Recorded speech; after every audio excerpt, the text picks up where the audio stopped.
High Council leader Du Young stared at the screen in his office. His 3 hearts beat faster as he watched the recording for the 10th time. On the screen, a small human ship was doing something that should have been impossible. The ship was flying straight through an asteroid field at full speed. "Stop recording," Du Young said. He rubbed his pale blue forehead with one hand. "Play the other one." The screen changed to show a different scene. This time, it showed humans fixing a broken space station. Instead of following the standard 1,000-step repair guide, they were using something called duct tape. Even worse, it was working. Du Young had been the leader of the Galactic Assembly for 50 years. In all that time, he had never seen anything like the humans. Every other species in the galaxy followed the rules. They did things properly. They filled out the correct forms. They waited for approval. But humans just did things. There was a soft beep from his door. "Come in," Du Young said. Ambassador Jai-Ho Lee walked into the office. He was wearing the standard human diplomatic uniform, but he had added colorful patches to it. That was another problem with humans. They always changed things. "You wanted to see me, High Council leader?" Jai-Ho asked with a polite bow. "Yes, please explain this." Du Young played another recording. This one showed humans turning a broken mining robot into something they called a coffee maker. Jai-Ho watched the video and smiled. "Ah yes, that was clever.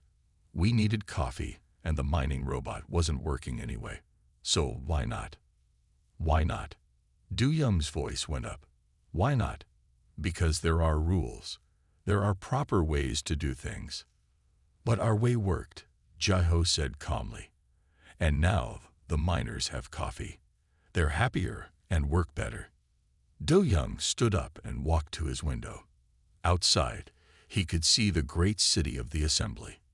Everything was perfect. Everything was organized. Everything followed the rules. At least it had been that way until Earth joined the galaxy. "In 6 months," Du Young said, "humans have broken 572 major rules. You've ignored 2,000 minor ones.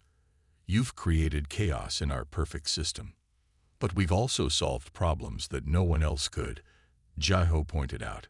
"Remember the Pluto station crisis?" Du Young did remember. A human engineer named Ha-1 had saved 1,000 lives that day. He had done it by breaking every safety rule in the book. But he had done it. "That's why I called you here," Du Young said. "The assembly is meeting tomorrow. We must decide what to do about humans." Jai-Ho stood straighter.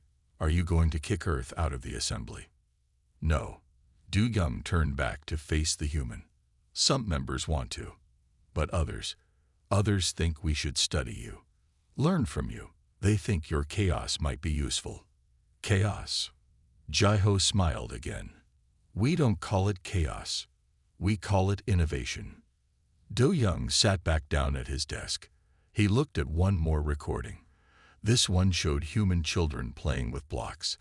Instead of building the approved designs, they were making their own shapes, creating new things, breaking the rules before they even knew them. "Tomorrow's meeting will be important," Du Young said. "The assembly must decide, can the galaxy survive human innovation, or will your chaos destroy our order?" Jai-Ho bowed again. "We look forward to the decision." He turned to leave, then stopped. "Oh, and about that coffee maker. It actually makes better coffee than the real ones. Would you like to try some?" Du Young watched the human leave. Then he looked back at his screen, where human children kept building new and impossible things. For the first time in 50 years, he wasn't sure what the future would bring. And that, he realized, was the most human thing of all. Senior observer Harin sat in her observation pod, watching the human engineering facility through its transparent walls. She had been studying humans for 3 months now, and they still surprised her every day. Today, she was watching engineer Ta-1 work on what the humans called a problem project. The project was simple: fix a broken gravity generator. The proper manual had 1,457 steps. Harin had memorized them all, but Ta-1 wasn't following any of them. Subject is using non-standard tools again. Herin spoke into her recorder. He appears to be hitting the generator with a metal object. It's called percussive maintenance, her assistant said from the next pod. The humans do it often. Herin watched as Tao-1 hit the generator one more time. Suddenly, the machine hummed to life. The human smiled, made a note on his tablet, and moved to his next task. Success achieved through random violence against machinery. Herin recorded. Again, she checked her daily reports. In the past week alone, she had watched humans solve problems in 50 different unauthorized ways. They mixed parts from different machines. They used tools for purposes they weren't designed for. Once, she even saw them fix a computer by turning it off and on again. Her communicator beeped. It was a message from the High Council. Report to Assembly Chamber immediately. Bring all human observation data. Herin gathered her records and hurried to the assembly building. Inside the Grand Chamber, she found High Council leader Do Young waiting with Ambassador Jiao and several other assembly members. Tell us, Observer Herin, Do Young said. What have you learned about human problem-solving methods? Herin displayed her data on the main screen. Humans appear to operate on what they call intuition. They rarely follow established procedures. They prefer to experiment.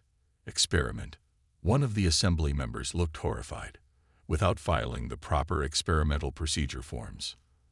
They rarely file any forms, Herin confirmed. They just try things. When one solution fails, they try another. They call it trial and error. Jiao stepped forward. May I add something? What Observer Herin calls just trying things is actually based on years of human experience. We learn from every mistake. We share our knowledge. We adapt. Herin nodded. This is true. I have observed their learning pattern. When one human finds a new solution, they tell others. They even share their failures so others won't repeat them. She showed more recordings. Humans teaching each other, sharing stories of both successes and failures, making jokes about their mistakes. It was so different from the assembly's way of hiding failures and only recording successes. But the most interesting thing, Herin continued, is their effect on other species. She played a new recording. It showed a young assembly member watching Taiwan work. The next day, that same member had solved a problem by hitting it with a tool. They're infecting us with chaos, someone muttered. They're teaching us to innovate, Herin corrected. In my professional opinion, human methods are not random. They're effective.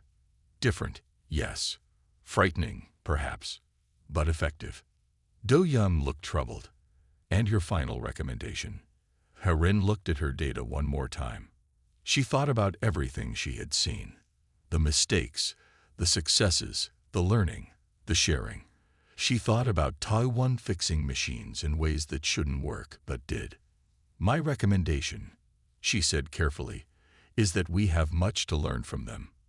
If we can overcome our fear of their methods, they might teach us new ways to grow. The chamber erupted in whispers. Jiho smiled. And somewhere in the engineering section, Taiwan probably fixed another machine by hitting it just right. The emergency alarms in the assembly building rang for the first time in 200 years. High Council leader Do Young rushed to the crisis center, where dozens of screens showed the same terrible image. A massive solar storm heading straight for New Haven Colony. New Haven was home to 3 million people from different species. The colony's shields were designed to handle normal solar activity. But this storm was anything but normal. Time until impact? Do Young asked. 4 hours, someone answered. The proper evacuation procedure takes 12 hours, another voice said. Then we must begin emergency procedures, Do Young declared. Everyone, please locate your emergency manuals. Just then, Captain Sung Min Kim of the Earthship Star Runner spoke up from one of the screens. We have another option, he said. My ship is only 30 minutes from New Haven. We can help. The assembly members looked up from their manuals. What do you propose? Do Young asked. We can modify our ship's shield generator, some men explained. If we position ourselves between the storm and the colony, we can create a shield large enough to protect everyone. The room fell silent. Then Assembly Member Da-hyun spoke up. That's impossible. Shield generators can't be modified that way. It's not in any manual. We've done it before, Sung Min said. During the Mars crisis of 2157. It worked then, and it will work now. But there are no approved procedures for this. Da-hyun protested. No safety checks. No proper forms. There's no time for forms, Sung Min said firmly. We can save those people, but we need to act now. Do-yum looked at the screens. The solar storm was growing larger. The evacuation ships were too far away, and 3 million people were counting on them to make the right choice. This is highly irregular, he said slowly. But proceed, Captain Kim. The next 3 hours were chaos by Assembly standards. The Star Runner's crew, led by Sung Min, broke at least 50 major safety regulations. They rewired systems that were never meant to be rewired.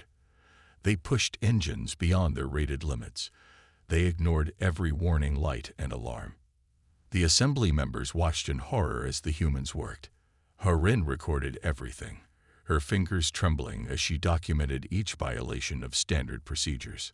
Finally, with just minutes to spare, the Star Runner moved into position. Sung Min's crew activated their modified shield generator. A massive energy field spread out from the ship, far larger than should have been possible.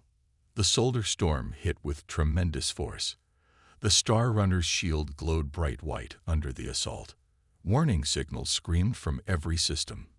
But the shield held. When it was over, New Haven Colony was completely safe. Not a single person was hurt. The Star Runner was damaged, but its crew was alive and smiling. How? Do-yum asked later, looking at the reports. How did you know this would work? Sung Min's image on the screen shrugged. We didn't know for sure. But we knew the basic principles. We had some experience. And most importantly, we had to try. Sometimes that's all you can do. Do-yum looked around the assembly chamber. The other members were unusually quiet, thinking about what they had seen. You violated 73 major safety protocols, Harin said, checking her records. You modified restricted equipment without permission. You endangered your own ship and crew. She paused. And you saved 3 million lives. Sometimes, Sung Min said quietly, breaking the rules is the only way to do the right thing. Do-young nodded slowly. Perhaps it was time for the assembly to think about making some new rules. Or better yet, maybe it was time to think about when rules could be broken. The assembly chamber was quieter than usual. 3 days had passed since the Star Runner saved New Haven Colony. Now, Assembly Member Yoon-ji stood at the center of the room, preparing to speak. She was known for suggesting new ideas, but today's proposal would be her boldest yet.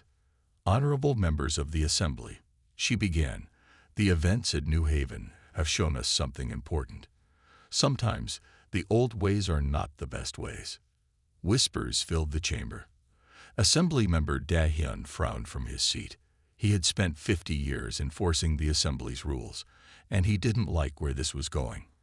I propose something unprecedented, Yoon-ji continued. We should give humans special permission to ignore our standard protocols. Let them solve problems their way. The whispers turned to shocked gasps. High Council Leader Do-young leaned forward in his chair. Please explain your reasoning, he said. Yoon-ji activated the chamber's main screen. It showed recordings from the past 6 months. Humans fixing impossible problems, saving lives, and finding new solutions that no one had thought of before. Look at their success rate, she said. Yes, their methods seem chaotic. Yes, they break our rules. But they get results. The Star Runner's actions prove this beyond doubt. This is absurd. Da-hyun stood up. Rules exist for a reason. Without them, there would be chaos. Disasters. The entire galaxy would fall into disorder. Would it? Yoon-ji asked. She showed new data on the screen. Since humans joined the assembly, efficiency has improved by 30% in areas where they work. Accident rates haven't increased. In fact, they've gone down because humans are better at handling unexpected problems. Harin, who was present to share her research, nodded in agreement. My observations support this. Humans don't create chaos. They adapt to it. They thrive in situations where our rigid rules fail. The debate continued for hours. Some assembly members supported Yoonji's idea. Others sided with Dae-hyun, arguing that rules were the foundation of their civilization. Perhaps, said Do-young, we should hear from a human perspective. He turned to Ambassador Jae-ho, who had been quietly watching. What do you say to all this? Jae-ho stood up slowly. In human history, he said, we learned something important. Rules are tools, not chains. They should help us, not hold us back. When rules stop helping and start hurting, we change them. But how do you know which rules to keep and which to break? Someone asked. We ask ourselves a simple question, Jae-ho replied. What serves the greater good? When the Star Runner broke your rules, they did it to save lives. They didn't break rules for fun. They did it because people needed help. Yoonji nodded. That's exactly my point. We're not suggesting complete freedom from all rules. We're suggesting trust. Trust in human judgment. Trust in their experience. Trust in their ability to know when breaking a rule serves a greater purpose. The chamber grew quiet again as everyone considered this idea. Do-young looked at the recordings of the Star Runner saving New Haven. He thought about all the other times humans had succeeded where strict rules had failed. This proposal will need careful consideration, he said finally. We will need to establish guidelines, limits, ways to monitor and evaluate. Of course, Yoonji agreed. But think of the possibilities. We could combine our order with their innovation, our stability with their adaptability. As the session ended, members left the chamber deep in thought. Change was coming to the assembly, whether they were ready or not. The only question was, how much change would they allow? The mining colony on planet X-227 had a serious problem. Deep beneath the surface, valuable minerals were trapped behind a wall of extremely hard rock. According to all assembly guidelines, mining there was impossible. The rock was too dense for standard equipment, and using stronger tools would risk cave-ins. This was exactly the kind of impossible problem the assembly wanted to test humans with. Engineer Min Seo stood at the colony's observation deck, looking down at the mining site. Next to her, Security Chief Jin Woo reviewed safety protocols on his tablet. They had been chosen to lead this test case, and they knew the whole galaxy was watching. The assembly gave us 2 weeks to solve this, Min Seo said. They say it's impossible, that breaking through that rock can't be done safely. Jin Woo smiled. They always say that. Then we do it anyway. High above the planet, assembly observers watched through cameras. Harin recorded everything while Do-young and other assembly members waited to see what the humans would do. Min Seo gathered her team in the main control room. She spread out diagrams of the mining site on a large table. Standard drills won't work, she explained. We need to think differently. What about using sound waves? One team member suggested. Or we could freeze the rock, then heat it quickly to crack it, another said. The assembly observers watched in surprise as the humans threw out idea after idea. None of them followed any approved mining procedures. Some seemed completely impossible. After hours of discussion, Min Seo stood up suddenly. I've got it, she said. We'll use the planet's own pressure to break the rock. Jin Woo looked concerned. That sounds dangerous. It would be, normally, Min Seo agreed. But look at these readings. The planet's core creates natural pressure points. If we drill small holes in exactly the right places, the pressure will break the rock for us. Like opening a soda can. In the observation station, Harin's eyes widened. They're going to use planetary pressure. That's not in any mining manual ever written. The next 10 days were busy. Min Seo's team drilled test holes and measured pressure readings. They created new computer models to predict how the rock would break. When something didn't work, they tried something else. Jinwoo made sure everyone followed basic safety rules, but he also let the team experiment. Safe innovation, he called it. We take risks with ideas, not with lives. On day 11, they were ready. Min Seo stood at the control panel while Jinwoo made sure everyone was at a safe distance. The assembly observers held their breath. Starting final sequence, Min Seo announced. She pressed several buttons in a specific order. For a moment, nothing happened. Then, deep underground, they heard a low rumble. The pressure gauges showed exactly what Min Seo had predicted. The planet's natural forces were doing the work for them. The hard rock wall cracked perfectly along the lines they had planned. When the dust settled, they found that the valuable minerals were completely accessible. Not only that, but their method had created natural support structures that made the mine safer than before. Impossible, Da-hyun whispered in the observation room. No, Herin corrected him. Not impossible, just human. Min Seo and Jinwoo's team had done more than solve a mining problem. They had shown that human creativity, when properly directed, could find safe solutions that no one else had imagined. Do-young made notes on his tablet. This test case would be crucial evidence for the upcoming vote.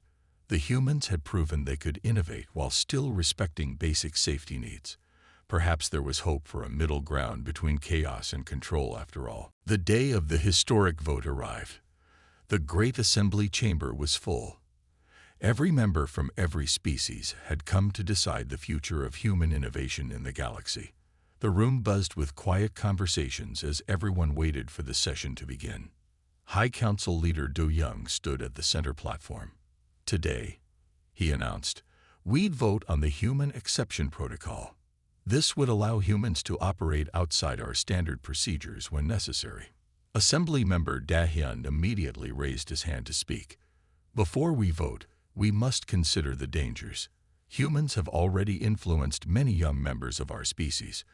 Just yesterday, I saw a group of junior engineers trying to fix a computer by hitting it.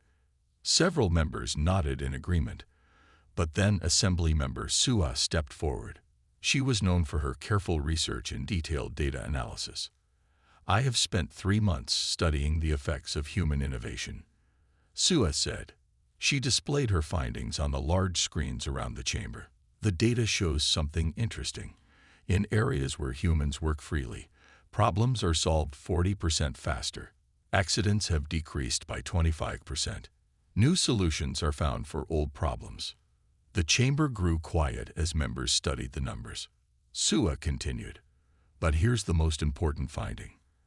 Other species working with humans have started to think differently. They're becoming more flexible, more creative. And this is not harming our society. It's making it stronger. Ambassador Jaiho watched from his observation seat. He couldn't vote, but he could see the effect Sua's words were having on the assembly. Let me share a specific example, Sua said.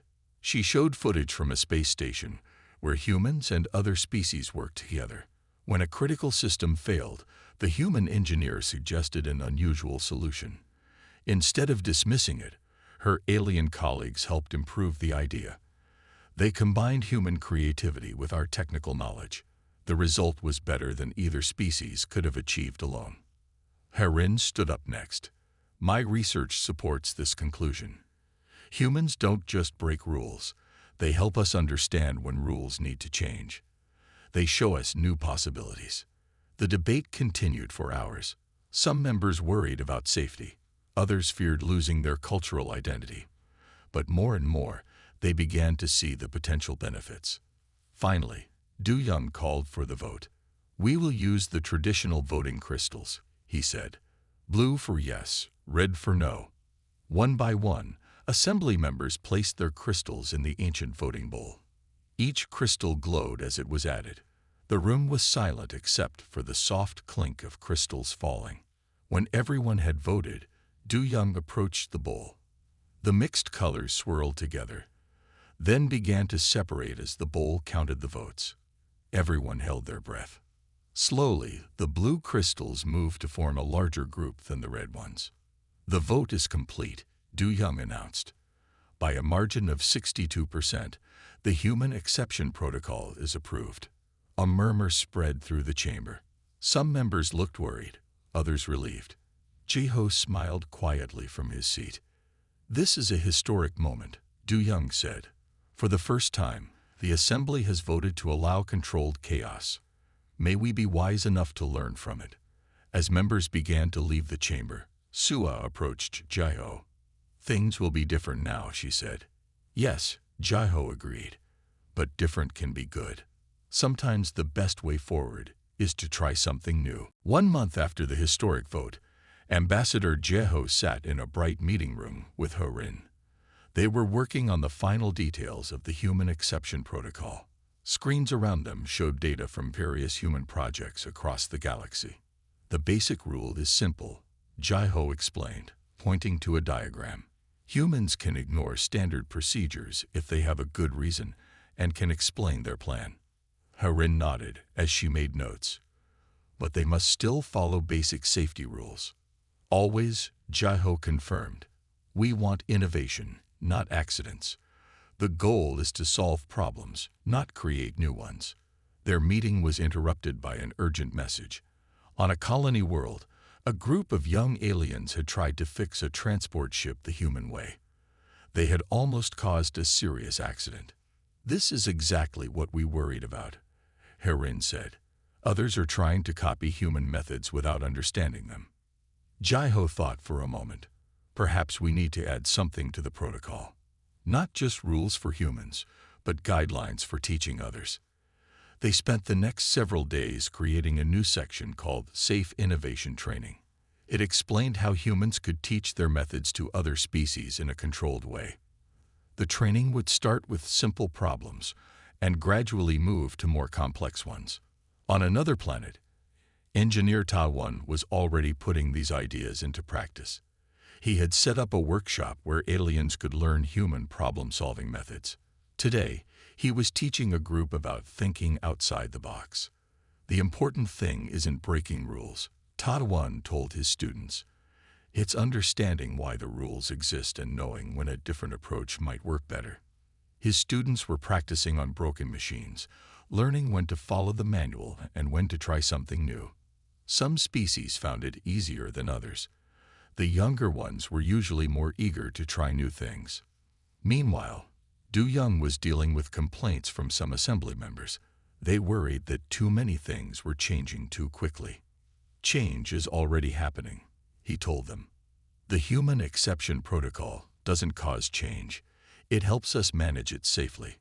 To prove his point, he showed them records from recent emergencies. In each case, humans had worked with other species to find solutions. They didn't just break rules randomly.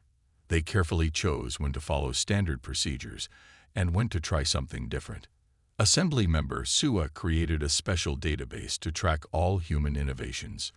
When someone found a new solution that worked well, it was added to the database. Other species could study these solutions and learn from them. "We're not replacing our old knowledge," Sua explained to a group of concerned officials. "We're adding to it. Every successful human innovation becomes part of our shared wisdom." By the end of the 3rd month, the new system was working better than anyone had expected. There were still problems to solve and details to work out, but something important had changed in the galaxy.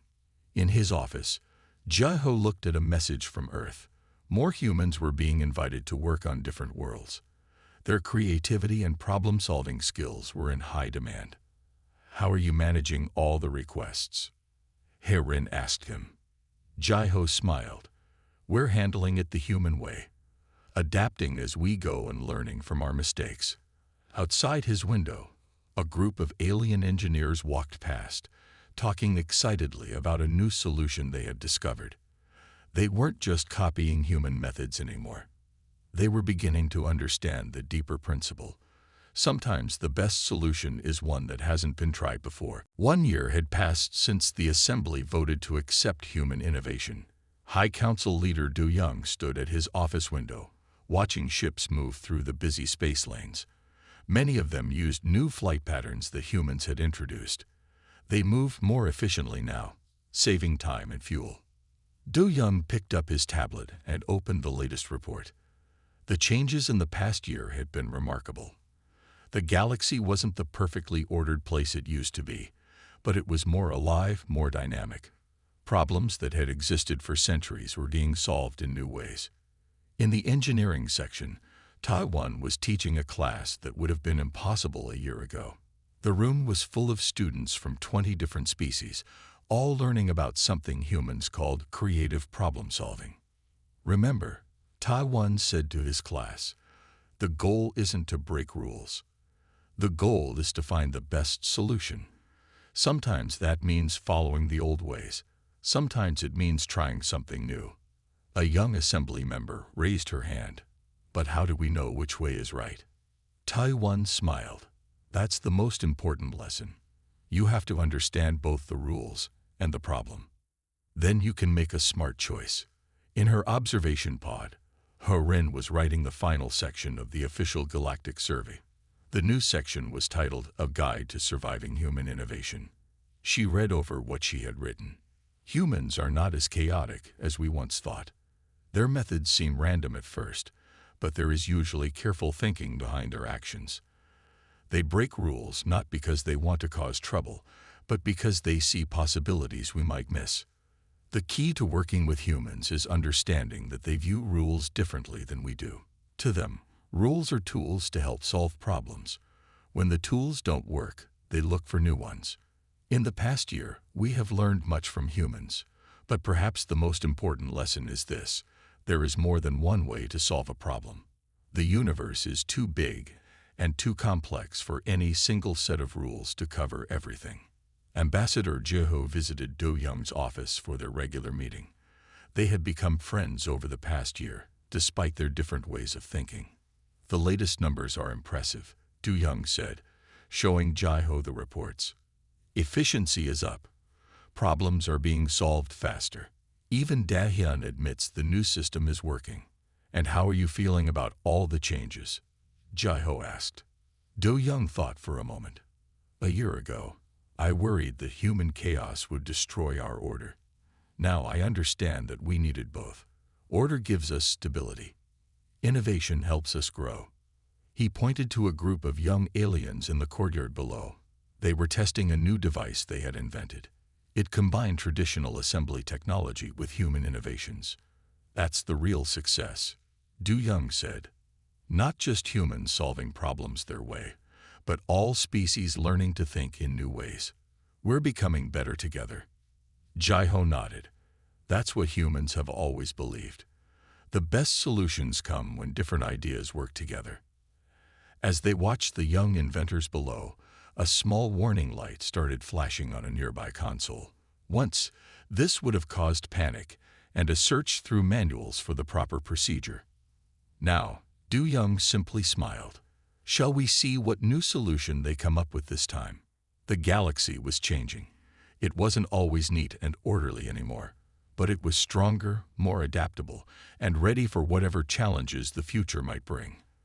All because one day, the strictest species in the galaxy decided to let humans do things their way.